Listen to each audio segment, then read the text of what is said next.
ദേശീയപാത വികസന പ്രവർത്തനങ്ങളുമായി ബന്ധപ്പെട്ട് കനോലി കനാലിന് കുറുകെ മണ്ണിട്ട് വെള്ളം കെട്ടി നിർത്തിയതോടെ കനാലിൽ ഒഴുക്ക് നിലച്ച് ചാവക്കാടിന്റെ പല പ്രദേശങ്ങളിലും വെള്ളക്കെട്ട് രൂപപ്പെട്ടു. വിവരമറിഞ്ഞ് സ്ഥലത്തെത്തിയ NK അക്ബർ MLA ഇടപെടലിനെ തുടർന്ന് കനോലി കനാലിൽ വെള്ളം കെട്ടി നിർത്തിയ ഭാഗത്തെ മണ്ണ് നീക്കി കനാലിലെ വെള്ളത്തിന്റെ ഒഴുക്ക് പുനഃസ്ഥാപിച്ചു. ഇന്ന് രാവിലെ 10 മണിയോടെയായിരുന്നു സംഭവം.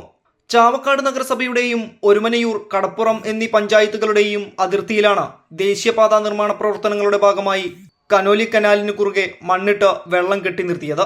ചെറിയൊരു ഭാഗത്തുകൂടി വെള്ളം ഒഴുകുന്നതിനുള്ള സംവിധാനം മാത്രമായിരുന്നു ഇവിടെ ഒരുക്കിയിരുന്നത്. മഴ കനത്തതോടെ കനോലി കനാലിലൂടെയുള്ള വെള്ളമൊഴുക്ക് ശക്തമാവുകയും മേഖലയിൽ വെള്ളക്കെട്ട് രൂപപ്പെടുകയുമായിരുന്നു. മഴ പെയ്താൽ വെള്ളക്കെട്ട് ശക്തമായേക്കും എന്ന കാര്യം ദിവസങ്ങൾക്ക് മുമ്പ് തന്നെ നഗരസഭാ അധികൃതർ ദേശീയപാതാ നിർമ്മാണ കമ്പനി അധികൃതരെ അറിയിച്ചിരുന്നു.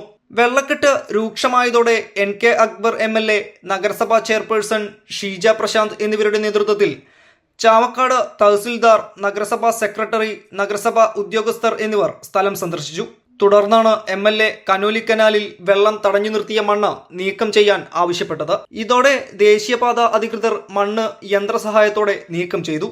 കനോലി കനാലിൽ വെള്ളം തടസ്സപ്പെടുത്തിയത് മൂലമുണ്ടായ വെള്ളക്കെട്ട് സംബന്ധിച്ച് തൃശൂർ ജില്ലാ കളക്ടർക്ക് പരാതി നൽകിയതായി ചെയർപേഴ്സൺ ഷീജ പ്രശാന്ത് അറിയിച്ചു. News fact, Chavakkad.